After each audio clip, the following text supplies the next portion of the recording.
তোমরা বর্তমানে কিন্তু যাদের ব্যাঙ্ক অ্যাকাউন্টে আধার এনপিসিআই ডিবিটি লিঙ্ক নেই তাদের জন্য বড় খুশির খবর। এখন বর্তমানে গভর্নমেন্টের অ্যাপ থেকেও আপনি এই আধার এনপিসিআই ডিবিটির সঙ্গে আপনার ব্যাঙ্ক অ্যাকাউন্টটা লিঙ্ক করতে পারবেন। বর্তমানে যে উমং অ্যাপ্লিকেশন রয়েছে সেই উমং অ্যাপ্লিকেশনের মাধ্যমে এবার কিন্তু আপনি বাড়িতে বসে আপনার মোবাইল ফোন থেকেই আপনি যে ব্যাংকের সঙ্গে আধার এনপিসিআই ডিবিটি লিঙ্কটা করতে পারবেন এবং সম্পূর্ণ নতুন এবং সহজ পদ্ধতির মাধ্যমে কিভাবে আপনি গভর্নমেন্টের যে উমং অ্যাপ্লিকেশনের মাধ্যমে কিভাবে আপনি ব্যাংকের সঙ্গে আধার এনপিসিআই ডিবিটি লিঙ্কটা করবেন তার স্টেপ বাই স্টেপ প্রসেস কিন্তু এই ভিডিওতে আপনাদের দেখিয়ে দেবো। ঠিক আছে, তো সেই জন্য ভিডিওটা প্রথম থেকে শেষ পর্যন্ত অবশ্যই দেখবেন মনোযোগ সহকারে এবং আমাদের চ্যানেলে প্রথমবার ভিজিট করে থাকলে আমাদের চ্যানেলটিকে সাবস্ক্রাইব করে রাখুন এবং পাশে থেকে বেল আইকনটিকে অবশ্যই প্রেস করে রাখুন।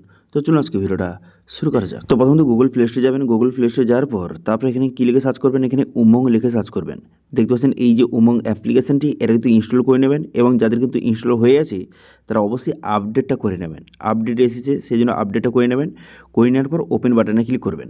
ওপেন বাটনে ক্লিক করে দেওয়ার সঙ্গে সঙ্গেই দেখতে পাচ্ছেন উমং অ্যাপটি কিন্তু আপনার সামনে ওপেন হয়ে গেল এবং এরকম একটি ইন্টারফেস কিন্তু আপনার সামনে ওপেন কিন্তু হয়ে গেল। হয়ে যাওয়ার পর তারপর আপনি কী করবেন, তারপরে এখানে দেখতে পাচ্ছেন এখানে প্রোফাইল আইকন দেওয়া রয়েছে। এই প্রোফাইল আইকন কিন্তু আপনাকে ক্লিক করতে হবে। ঠিক আছে, প্রথম কিন্তু আপনাকে লগ ইন করতে হবে, সেই জন্য এই প্রোফাইল আইকনে ক্লিক করবেন।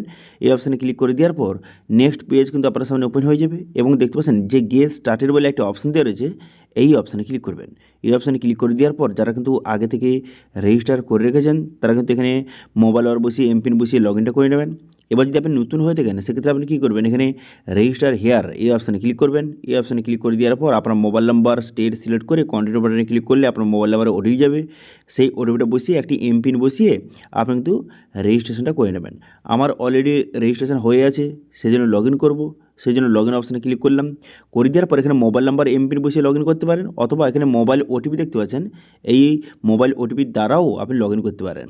তো আমি এখানে মোবাইল নাম্বার বসিয়ে এখানে কন্টিনিউ বাটনে ক্লিক করলাম। করে দেওয়ার সঙ্গে সঙ্গে মোবাইল নাম্বারে ওটিপি এলো, সেই ওটিপিটা বসিয়ে এখানে ভেরিফাই ওটিপি অপশানে ক্লিক করব।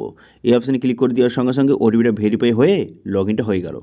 তারপর ড্যাশবোর্ডটি আপনার সামনে এইভাবে ওপেন হয়ে গেল। এরপর দেখতে পাচ্ছেন সার্চ বার রয়েছে, এই অপশানে ক্লিক করে এখানে সার্চ করবেন। কী লিখে সার্চ করবেন, এখানে লিখবেন যে আধার সিডিং লিখে সার্চ করবেন। ঠিক আছে, এখানে আধার সিডিং লিখে আপনি সার্চ করবেন। করে দেওয়ার সঙ্গে সঙ্গে তারপরে দেখতে পাচ্ছেন যে প্রথম অপশান দেখতে পাচ্ছেন যে আধার সিডিং ভারত আধার সিডিং, এই অপশানে ক্লিক করবেন। এই অপশানে ক্লিক করে দেওয়ার সঙ্গে সঙ্গে নেক্সট পেজ আপনার সামনে ওপেন হয়ে যাবে। এরপর দেখবেন দুটো অপশান হয়ে গেছে, একটা হচ্ছে আধার সিডিং আর একটা হচ্ছে অ্যাকাউন্ট ডিটেলস। এবার যেহেতু আপনি আধার যে সিডিংটা অর্থাৎ ডিবিটি লিঙ্কটা করতে চান সেক্ষেত্রে কিন্তু এই আধার সিডিং অপশান কিন্তু সিলেক্ট করবেন। ঠিক আছে, এই অপশানে ক্লিক করবেন। আধার সিডিং অপশানে ক্লিক করে দেওয়ার সঙ্গে সঙ্গে তারপর নেক্সট পেজ কিন্তু আপনার সামনে ওপেন হয়ে যাবে যে ব্যাংকের সঙ্গে বর্তমানে আধার এনপিসিআই ডিবিটি লিঙ্ক করার জন্য এই অপশানে ক্লিক করবেন। এই অপশানে ক্লিক করে দেওয়ার সঙ্গে সঙ্গে নেক্সট পেজ কিন্তু আপনার সামনে এইভাবে ওপেন হয়ে গেলে দেখতে পাচ্ছেন। হয়ে যাওয়ার পর এরপর সর্বপ্রথম চেক করতে হবে যে আপনার ব্যাংকের সঙ্গে আধার এনপিসিআই ডিবিটি লিঙ্কটা রয়েছে কিনা, সেটা চেক করার জন্য আধার ম্যাপ স্ট্যাটাস এই অপশানে ক্লিক করবেন। এই অপশানে ক্লিক করে আপনার আধার নাম্বার বসাবেন, বসিয়ে ক্যাপচা বসিয়ে চেক স্ট্যাটাস অপশানে ক্লিক করবেন। এই অপশানে ক্লিক করে দেওয়ার সঙ্গে সঙ্গে আধার কার্ডের সঙ্গে যে মোবাইল নাম্বার লিঙ্ক রয়েছে মোবাইল ওটিপি যাবে, সেই ওটিপিটা এখানে সঠিকভাবে কিন্তু আপনাকে বসিয়ে দিতে হবে। ঠিক আছে, সেই ওটিপিটা বসিয়ে এখানে কনফার্ম বাটনে ক্লিক করবেন। এই অপশানে ক্লিক করে দেওয়ার সঙ্গে সঙ্গে পুরো স্ট্যাটাস কিন্তু শো হয়ে যাবে। দেখতে পাচ্ছেন বর্তমানে আপনার কোন ব্যাঙ্ক লিঙ্ক রয়েছে, বর্তমানে ডিবিটির লিঙ্কটা এনেবেল রয়েছে কিনা এখান থেকে আপনি চেক করে নিতে পারবেন। ঠিক আছে, এবার এখানে যদি আপনার কোনো স্ট্যাটাস না শো হয় সেক্ষেত্রে বুঝতে পারবেন যে আপনার বর্তমানে যে আধার এনপিসিআই ডিবিটির সঙ্গে কোনো রকম ব্যাঙ্ক লিঙ্ক নেই, সেক্ষেত্রে আপনাকে লিঙ্ক করতে হবে। অথবা যাদের কিন্তু ব্যাঙ্কটা লিঙ্ক রয়েছে আপনি চাইছেন ব্যাঙ্কটা চেঞ্জ করতে, সেটা কীভাবে করবেন সেটা এবারে আপনাদের দেখিয়ে দিই। তো সেই জন্য আধার সিডিং ডিসিডিং এই অপশানে ক্লিক করবেন। এই অপশানে ক্লিক করে দেওয়ার পর এখানে কনফার্ম বাটনে ক্লিক করবেন। তারপরে আপনি কী করবেন, এখানে দেখতে পাচ্ছেন যে আধার নাম্বার, এখানে আধার নাম্বার বসিয়ে এখানে সিডিং অপশান সিলেক্ট করবেন। করে দেওয়ার পর এখানে ব্যাঙ্কটা কিন্তু আপনাকে সিলেক্ট করতে হবে, সেই জন্য সিলেক্ট ব্যাঙ্ক অপশানে ক্লিক করে এখান থেকে আপনি ব্যাঙ্কটা আপনি সিলেক্ট করে নেবেন। ঠিক আছে, ব্যাঙ্কটা সিলেক্ট করে নেওয়ার পর এখানে তিনটি অপশান রয়েছে। এবার যারা কিন্তু যাদের আগে কোনো লিঙ্ক নেই আধার এনপিসির সঙ্গে, যাদের আগে কোনো ব্যাঙ্ক অ্যাকাউন্ট লিঙ্ক নেই তারা কিন্তু এখানে ফ্রেশ সিডিং এই অপশানটা সিলেক্ট করবেন।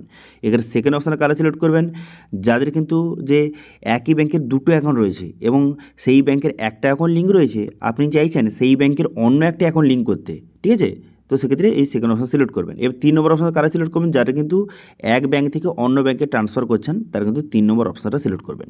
করে দেওয়ার পর অ্যাকাউন্ট নম্বর বসাবেন, যেই ব্যাঙ্কটা বর্তমানে লিঙ্ক করছেন সেই ব্যাঙ্কের অ্যাকাউন্ট নম্বর বসাবেন। তারপর অ্যাকাউন্ট নম্বরটা কনফার্ম করবেন। তারপর টার্ম অ্যান্ড ঠিক চিহ্ন মেরে এখানে ক্যাপচাটা বসিয়ে এখানে সাবমিট বাটনে ক্লিক করবেন। সাবমিট বাটনে ক্লিক করে দেওয়ার সঙ্গে সঙ্গে টার্ম অ্যান্ড কন্ডিশনের পেজ শো হয়ে গেল।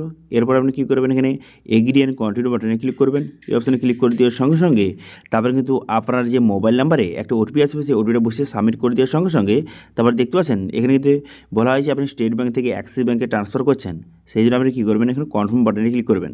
কনফার্ম বাটনে ক্লিক করে দেওয়ার সঙ্গে সঙ্গে আপনার কিন্তু যে এখানে লিঙ্কটা সাকসেসফুলি কমপ্লিট হয়ে যাবে এবং সাকসেস দেখাবে, এবং 10 থেকে 15 মিনিট পর আপনি একবার চেক করবেন যে আধার ম্যাপ স্ট্যাটাস, এই অপশানে ক্লিক করে এখানে আধার নাম্বার বসিয়ে আপনার চেক স্ট্যাটাস অপশানে ক্লিক করে দেওয়ার সঙ্গে সঙ্গে আধার কার্ডের সঙ্গে যে মোবাইল নাম্বার লিঙ্ক রয়েছে মোবাইল ওটিপি যাবে, সেই ওটিপি বসে সাবমিট করবেন, যে দেখবেন যে আপনার লিঙ্কটা কিন্তু হয়ে গেছে। ঠিক আছে, তো এইভাবে যাদের কিন্তু বর্তমানে আধার এনপিসিআই ডিবিটির সঙ্গে কোনো রকম ব্যাঙ্ক লিঙ্ক নেই, তারা এইভাবে লিঙ্ক করতে পারেন, অথবা যারা চেঞ্জ করতে চান তারা কিন্তু এই প্রসেসের মাধ্যমে চেঞ্জ কিন্তু করতে পারেন। ঠিক আছে, বর্তমানে কিন্তু উমং অ্যাপে কিন্তু এই অপশানটা চালু করে দেওয়া হয়েছে।